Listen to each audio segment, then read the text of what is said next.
Dan ini ada hal yang menarik yang disampaikan oleh Dr. Tifa dan Roy Suryo. Jadi mereka terus terang mempermasalahkan koran Kedaulatan Rakyat yang memuat mengenai pengumuman Jokowi lulus. Jadi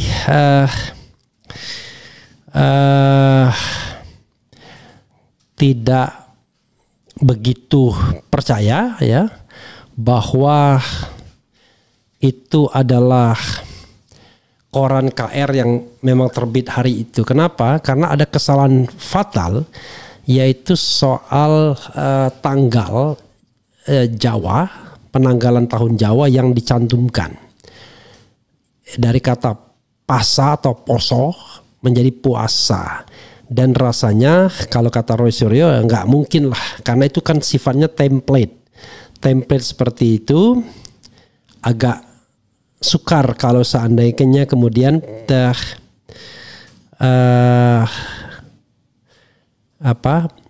agak sukar kalau seandainya template seperti itu kemudian bisa salah, karena itu sudah template sejak tahun 45. Nah hanya memang tentu walaupun template kan tahunnya bisa saja berubah tahunnya, tetapi yang pasti tidak berubah adalah tanggal dan harinya.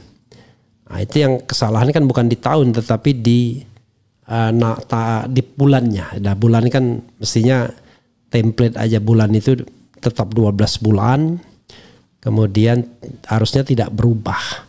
Coba kita bacakan apa yang disampaikan oleh Roy Suryo ini ya. Coba kita lihat.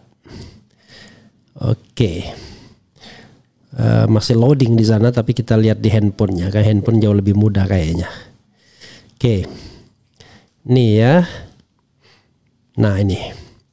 Roy Suryo ragukan bukti pemberitaan koran yang berisi pengumuman hasil ujian masuk UGM tahun 1980, which is itu penerimaannya Jokowi sebagai mahasiswa. Karena yang diragukan adalah ini penerimaan sebagai sarjana ya. Kalau sarjana muda barangkali ada possibility-nya, tapi kalau sarjana agak diragukan dengan berbagai bukti terakhir yang justru diambil dari Bareskrim sendiri. Jadi makin Bareskrim mau transparan, makin banyak celah yang bisa dipermasalahkan. Oke. Terlapor mantan Menteri Pemuda dan Olahraga Tribunnews.com, pakar telematika KRMT Roy Suryo meragukan sebuah bukti yang ditampilkan Bareskrim Polri saat menggelar konferensi pers terkait ijazah mantan Presiden Joko Widodo Jokowi pada Kamis 22 Mei 2025 lalu. Roy Suryo mengungkapkan ada fakta krusial yang menunjukkan kesalahan besar pada barang bukti yang ditampilkan saat konferensi pers tersebut. Oke. Barang bukti yang dimaksud Roy Suryo, oke, ini ada sudah terbuka ya. Yang dimaksud Roy Suryo ialah tampilan layar yang disebut sebagai Surat Kabar Kedaulatan Rakyat KR edisi Jumat Kliwon 18 Juli 1980. 18 Juli itu tanggal kematian ibunda saya ya. Sementara hari ini 10 Juni tanggal kematian ayah saya. Jadi Al-Fatihah buat keduanya. Mudah-mudahan Allah Subhanahu wa taala mengampuni dosa-dosa mereka, menerima amal baik mereka dan menempatkan mereka di surganya kelak, serta dibebaskan dari siksa kubur dan siksa neraka ya, dimasukkan ke dalam surga. Amin ya rabbal alamin. Oke, coba kita dan mudah-mudahan semua kita mendapati jalan yang baik, jalan yang sama ya, dibebaskan dari siksa kubur dan dimasukkan ke dalam surga di akhir zaman nantinya. Roy Suryo mengangkat, oke, coba kita nih. Tampilan layar pemberitaan KR yang diragukan Roy Suryo ini menambah deretan barang bukti yang dipertanyakan oleh Rismon Hasiholan Zianipar, dan Dr. Tifauzia Tiasuma, yaitu lembar pembayaran SPP, formulir registrasi hingga kartu hasil studi Jokowi. Jadi kalau pembayaran SPP itu sobat era sekalian, kenapa hanya sampai tahun 82? 80818182. Kemudian kalau formulir registrasi itu juga begitu ya. Kenapa sarjana muda, kartu hasil studi ini juga masalah.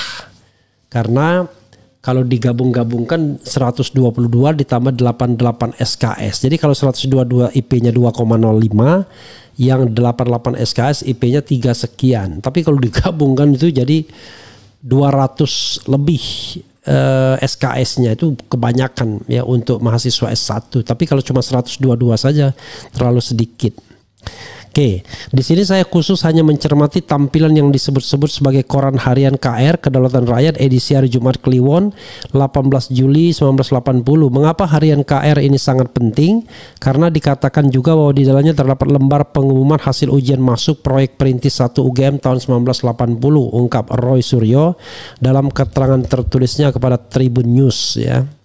Roy Suryo menyoroti penulisan hari, pasaran, tanggal Masehi dan penanggalan Jawa yang tertulis di harian KR yang dijadikan barang bukti Bareskrim. Bila barang bukti itu memang benar atau otentik yang terbit 18 Juli 80, kala itu maka seharusnya tertulis Jumat Kliwon 18 Juli 1980 dalam kurung 5 Pasa 1912. Sebagaimana diketahui, harian KR selalu menuliskan tanggal penerbitannya dalam 2 versi, yaitu Masehi _nasional dan penanggalan Jawa, ujarnya. Tetapi Roy Suryo menilai ada keanehan di mana penanggalan pada surat kabar tersebut tertulis Jumat Kliwon 18 Juli 1980 dalam kurung 5 Puasa 1912. Roy Suryo menyoroti penulisan bulan penanggalan Jawa yaitu Puasa yang semestinya Pasa. Hal ini senada dengan narasi yang disampaikan oleh Brigjen Johandani di mana yang disebut adalah kata puasa dan bukan pasa sebagaimana seharusnya. Hal ini kelihatannya adalah sepele namun sangat fatal sebenarnya karena telah menunjukkan kesalahan besar dalam menampilkan barang bukti tersebut, ungkap Roy. Menurutnya tidak ada kata puasa dalam penanggalan Jawa karena seharusnya pasa. Apalagi itu tanggalan yang harusnya template ya. Sehingga minim rasanya kesalahannya. Tapi kalau kesalahan tahun it could be possible. Tapi kesalahan bulan itu ya agak masalah. Atau kesalahan karena bulan itu harusnya tidak salah karena template. Kemudian Roy Suryo mengatakan bulan Pasa itu ini merupakan bulan ke-9 dalam penanggalan Jawa atau disebut bulan Ramadan dalam penanggalan Hijriah. Saya sangat yakin bahwa redaksi harian KR yang asli di Jogja pasti tidak akan mungkin membuat kesalahan fatal di atas. Karena template bulan penanggalan Jawa tersebut sudah dilakukan semenjak harian ini terbit tanggal 27 September 1945. Alias sudah hampir berusia 80 tahun bulan September mendatang, ungkap Roy Suryo. Kesalahan fatal penulisan puasa seharusnya Pasa ini jelas merupakan salah satu petunjuknya lagi untuk orang-orang yang berniat buruk dan licik mau melakukan rekayasa barang bukti, mau menuliskan seolah-olah ada nama tertentu dalam pengumuman PP 1 proyek perintis 1 UGM di harian tersebut, ungkap Roy. Ingat, kita tetap percaya mau direkayasa apapun teknologi akan bisa membongkar kepalsuannya dan Gusti Allah Subhanahu wa taala tidak sare, Allah Subhanahu wa taala tidak tidur. Kalau memang salah seharusnya seleh. Seharusnya seleh pungkasnya. Ya saudara sekalian, dan hal yang sama disampaikan juga oleh Dr. T. Fauzatia Summa. Jadi Dr. T. Fauzatia Summa di Sawitku ya, itu juga mengatakan kurang lebih sama. Dr. Tifa bongkar dugaan penggunaan data bermasalah dalam kasus ijazah Jokowi. Jangan lupa, keduanya ini orang Jogja, orang Jawa, jadi paham betul ya. Oke. Kalau Roy Suryo malah ada gelar ningratnya, tetapi mereka sama-sama sekolah di Jogja dan orang Jogja. Roy Suryo masih di Jogja, punya rumah ya. Dr. Tifa bongkar dugaan penggunaan data bermasalah dalam kasus ijazah Jokowi. Kita bacakan kurang lebih sama dengan apa yang disampaikan Roy Suryo ya. Dan Dr. Tifa juga sudah menyampaikan di sini ya waktu live kita ya, ketika dia geruduk bersama Al-Katiri dan Agus Yunanto. Sawitku Dr. Tifa Fauzatia Summa yang dikenal luas sebagai Dr. Tifa kembali menghebohkan publik dengan pernyataan tajamnya. Kali ini ia menyoroti dugaan kejanggalan dalam penyelidikan Bareskrim Polri terkait keaslian ijazah sarjana Joko Widodo dari Universitas Gadjah Mada UGM.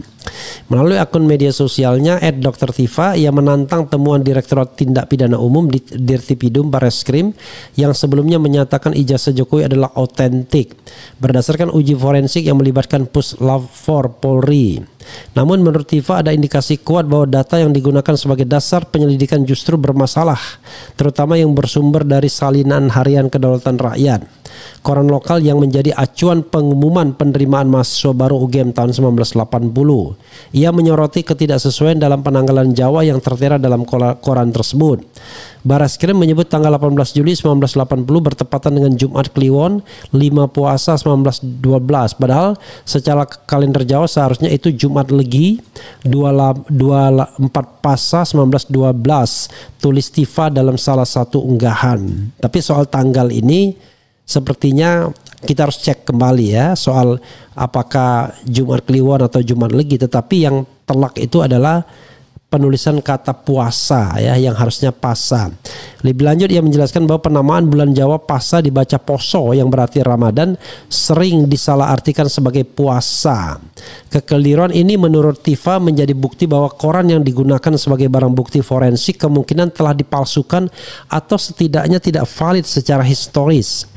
Kesalahan penanggalan ini fatal. Jika forensik Polri mendasarkan penyelidikan pada koran dengan data yang tidak akurat, maka seluruh kesimpulan bisa dipertanyakan, ujarnya.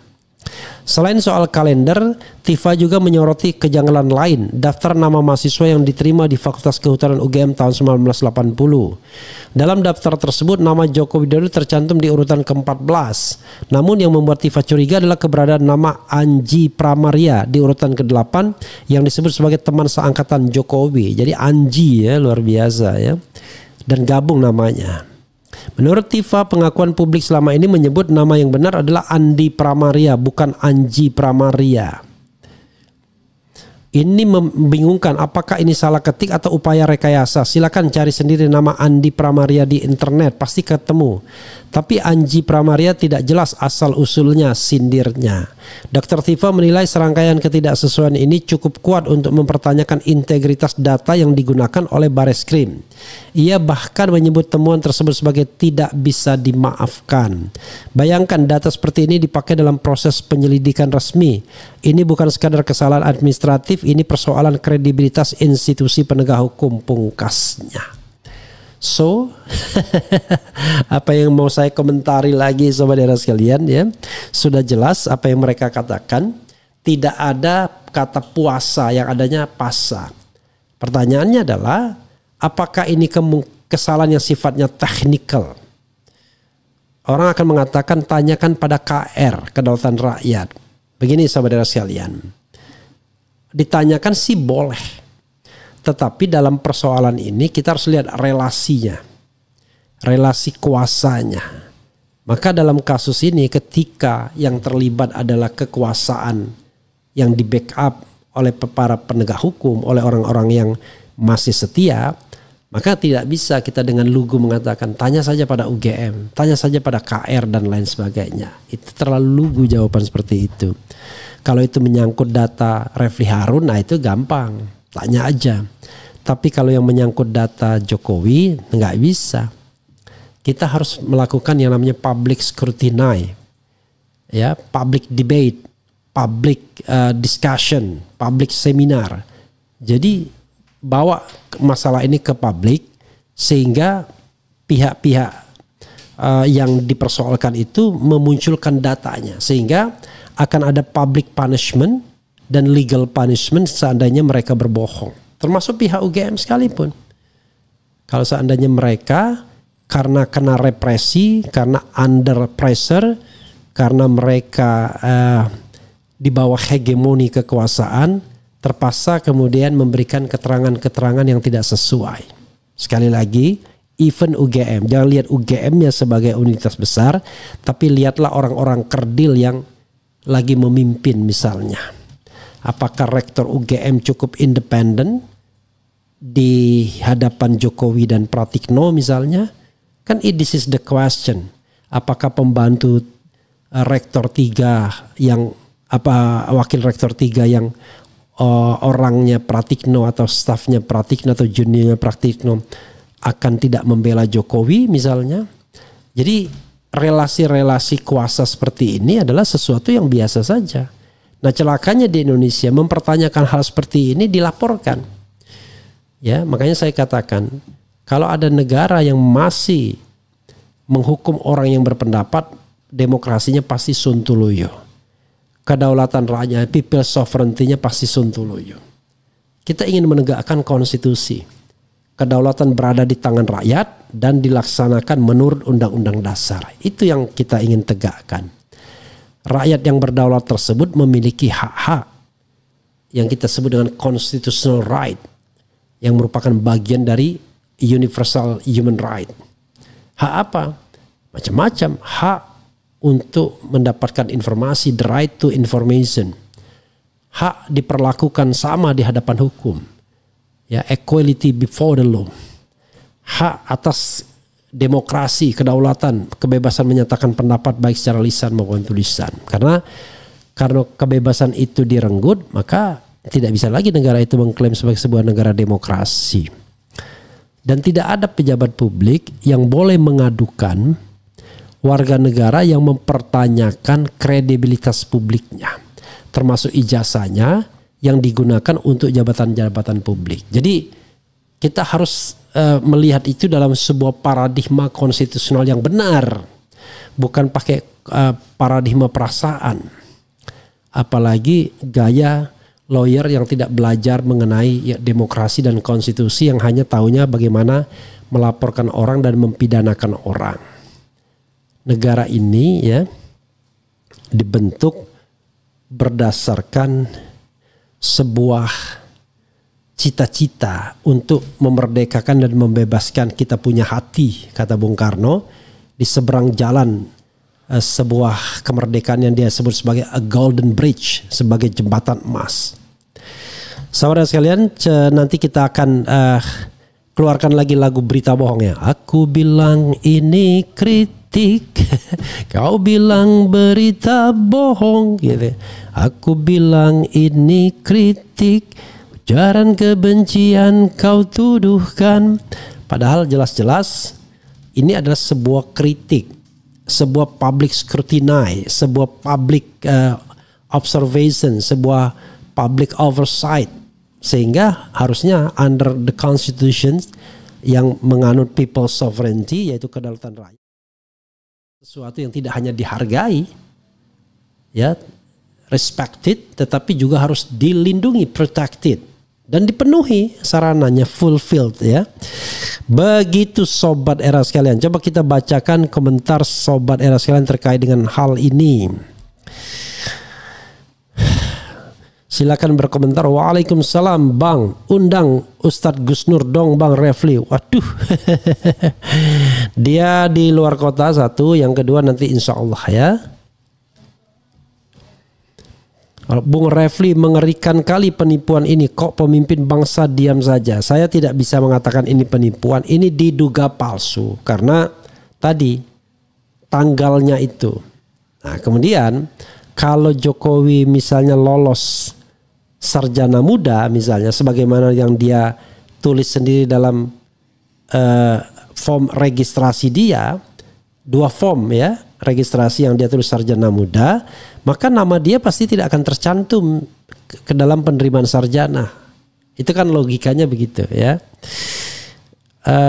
Meragukan ya boleh saja. Nyimak Pandeglang, Banten semakin seru Bang. Jadi saudara sekalian ya, saya berharap kalau misalnya ada puzzle yang sobat era sekalian tidak atau belum diikuti, tanyakan, jangan langsung bikin judgment. Karena soal ijazah palsu ini saya agak kafa dari Sabang sampai Merauke. Sehingga kalau seandainya orang nanya ini mengapa, ini saya bisa jawabnya ya. Apa saja masalah dan lain sebagainya. Kemudian amin ya rabbal alamin. Jadi apa NKRI jika polisi ikut main gila? Siapa lagi yang menegakkan keadilan? Jelas bukan Jokowi dan komplotannya. Kemudian NKRI yatim piatu pasukan ini enggak ada korelasinya ya. Kalau penanggalan salah enggak match itu jelas rekayasa. Belum ada ceritanya koran nulis penanggalan salah ya. Ya karena biasanya penanggalan itu dicetak berkali-kali dan di scrutinize, di platnya itu dilihat apalagi halaman pertama ya. Bambang Tri kenapa tidak boleh diwawancara Bang? Dulu Jessica boleh diwawancara dalam tahanan. Ahok waktu Ulta di penjara boleh wawancara. Saya tidak tahu kenapa. Karena takut nanti Bambang Tri ngomong lagi yang enggak ya. Korannya aja masih bersih kayak bukan usia 40 tahun. Kotor debu juga enggak kelihatan. Rapi sekali nyimpennya ya. Palsu hari semua dikatakan palsu. Jalan tol rumah tanah air pun dikatakan palsu. Apapun orang lain menyatakan benar mereka bilang palsu. Mau berak pun dibilang palsu. Nah ini Muhammad Karna Kurniawan ya. Anda jangan gebiah uya begitu nasihat saya. Anda lihat topiknya apa. Topik kita mengatakan tentang koran kedaulatan rakyat yang dalam tanggalnya itu menyebut puasa padahal harusnya pasa. Kan ini indikasi kan. Karena jarang sekali, rasanya agak muskil kalau koran, apalagi koran besar, itu salah dalam hal bikin penanggalan. KR kan itu koran besar ya, koran yang punya tradisi besar paling tidak. Begitu ya. Kemudian halo termul-termul dan barisan sakit hati. Apalagi nih, semakin sibuk menutupi kebohongannya maka Allah semakin memperlihatkan kebenarannya. Kenapa tuh nama Anji Pramaria bukannya Andi Pramaria? Ya itulah salah satunya. Jepara hadir Bang RH. Kemudian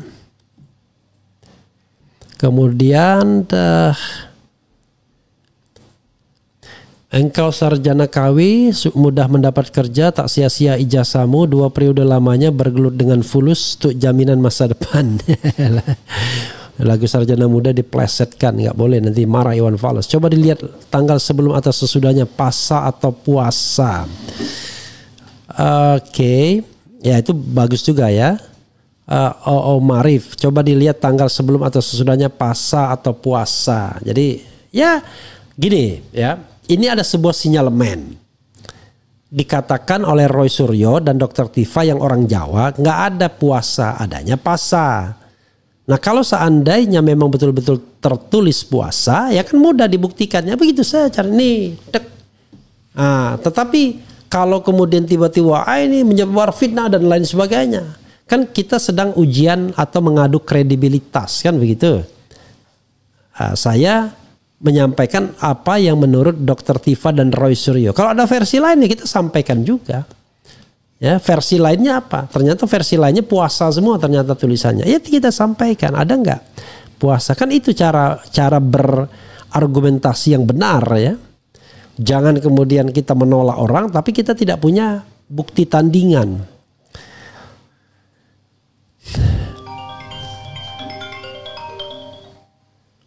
Oke ya. Ya. Langsung naik aja karena lagi live ya. Langsung naik aja. Kemudian pada bingung itu apaan kemudian di fix jadi puasa atau auto fix pas ngetik waktu ngedit data lupa dimatikan jadi auto puasa. Barangkali juga ya. Hati-hati juga dengan yang auto correction itu. Buzzer bayaran oligarki Jokowi. Oke. Sebenarnya gini ya. Kita tidak usah saling menghina. Kita ungkapkan saja fakta dan datanya ya. Oke, Teguh Santoso katanya demokrasi menjunjung nilai kedaulatan rakyat atau public sovereignty. Tapi kok people sovereignty. Tapi kok ketika publik mengajukan mosi tidak percaya terhadap hasil penyidikan dianggap menggiring opini melawan petugas. Ya itulah. Itu kita bengong jadinya. Terlalu banyak kebohongan dan rekayasa kasus ijazah ini. Sebaiknya segera mengaku saja dan meminta maaf. Itu lebih daripada berniat kebohongan dibawa sampai mati. Pasti sangat menyiksa.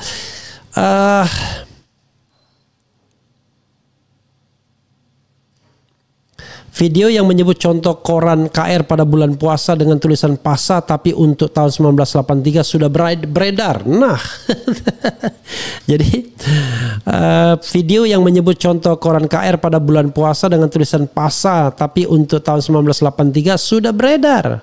Ya itulah, lama-lama kan yang namanya publik juga paham tuh bagaimana cara dia memperkuat atau membungkam kritik. Jadi begitulah yang harus kita pahami ya. Begitu saudara sekalian, saya ingin menyampaikan polling yang saya buat mengenai Bahlil tadi ya, polling hari ini yang tadi diikuti 26.000 terakhir kalinya, tapi kita ingin lihat sekarang berapa ribu yang berpartisipasi dan bagaimana persentasenya. Sudah 47.000 sekarang. Apakah Anda setuju bila Bahlil dicopot dari jabatan Menteri ISDM? Setuju 98%, tidak setuju 2% saja. Jadi setujunya 98%, tidak setuju 2% saja. Dari 47.000 bro, bukan 1.200 atau 1.300 ya. Begitu. Sementara yang paling anyar kedua soal Gibran pemakzulan itu diikuti 149.000. Jadi mudah-mudahan ini pun bisa bertambah sampai 100.000. Tapi biasanya kalau sudah angka besar begini nggak akan berubah banyak persentasenya. Sekali lagi kalau Anda mau merekayasa ini nggak bisa. Karena Anda membutuhkan banyak sekali devices ya. Apakah Anda setuju dengan usulan Forum Purnawirawan TNI agar Gibran Rakabuming Raka dimakzulkan, diberhentikan sebagai wakil presiden?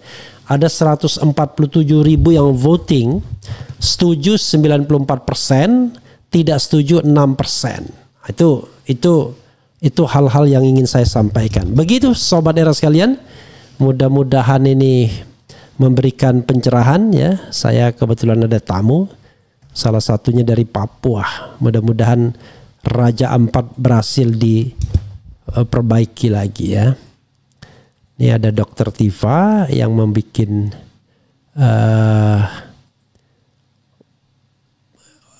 bikin tweet ya. Bareskrim gunakan data palsu. Harian Kedaulatan Rakyat menggunakan 2 penanggalan, yaitu penanggalan Masehi dan penanggalan Jawa. Pengumuman penerimaan mahasiswa baru secara lazim dimuat di koran nasional. Khusus untuk penerimaan mahasiswa baru angkatan 1980 dimuat di koran Kedaulatan Rakyat tanggal 18 Juli atau penanggalan Jawa 24 Pasa 1912. Ingat ya, tulisan Jawanya adalah Pasa sesuai huruf Jawa atau bacanya adalah Poso. Jadi bukan puasa tetapi Pasa. Sasi Pasa dalam bahasa Jawa artinya bulan Ramadan. Nah, yang menggelikan adalah data Bareskrim menggunakan koran Kedaulatan Rakyat yang tertulis di tanggalnya adalah 18 Juli 1980 Jumat Kliwon 5 Puasa 1912. Perhatikan juga Dirtipidum Juhandani jelas menyebut Jumat Kliwon 5 Puasa 1912. Padahal hari Jumat 18 Juli penanggalan Jawanya adalah Jumat Legi 24 Pasa 1912. Short chat GPT, tapi jangan chat GPT-nya dulu, tapi kita lihat puasa dan posonya ya. Kemudian bayangkan data Bareskrim yang digunakan untuk uji forensik pakai koran palsu. Keganjilan kedua, nama Joko Widodo ada di urutan penerimaan nomor 14. Tertulisan nomor 14 Joko Widodo. Lantas para termul langsung teriak, "Hore, nah kan benar Joko Widodo diterima kehutanan UGM." Plok plok plok, tepuk tangan para termul girang. Tapi tunggu dulu, pada urutan di atasnya nomor 8 ada nama Anji Pramaria. Loh. Padahal yang betul nama mahasiswa Fakultas Kehutanan UGM angkatan 1980 yang mengklaim menjadi temannya Joko Widodo namanya bukan Anji Pramaria tapi Andi Pramaria. Coba Anda googling sendiri nama Andi Pramaria, Anda akan menemukan nama tersebut dengan mudah. Jadi dari selembar dokumen ini saja kita bisa melihat betapa amburadulnya kerja Bareskrim. Sama sekali tidak profesional, sembrono, acak adut ya, ngawur. Sudahlah menunjukkan ijazah asli Joko Widodo versi fotokopi berlipat pula. Sekarang pakai dokumen koran kedaulatan rakyat yang palsu pula. Gimana ini? Saya sambung ya dengan dokumen-dokumen menggelikan berikutnya yang menghasilkan ijazah Joko Widodo identik. Wes tah ngawur banget. Bersambung ke analisis dokumen ngawur berikutnya. Ya begini, ini buat Dr. Tiva ya. Ini sekali dia ngomongnya terlalu terus terang di dalam negara demokrasi yang masih sontoloyo ini. Tapi ya mudah-mudahan ini menjadi koreksi juga kepada polisi dan Bareskrim ya. Anda digaji rakyat untuk bekerja profesional, bukan untuk melindungi orang atau pihak tertentu, atau membuat case close masalah ini agar tidak dipersoalkan lagi, atau ijazahnya tidak kunjung dilakukan public scrutiny, tidak ada yang namanya public accountability-nya, tetapi kemudian orang-orang dipermasalahkan karena sudah memfitnah dan melakukan pencemaran nama baik. Mudah-mudahan kita mendapatkan kebenaran ya atas hak kita untuk mendapatkan informasi, the right to information, sebagaimana dijamin di pasal 28F Undang-Undang Dasar 1945. Itu saja sobat sekalian. Wassalamualaikum warahmatullahi wabarakatuh.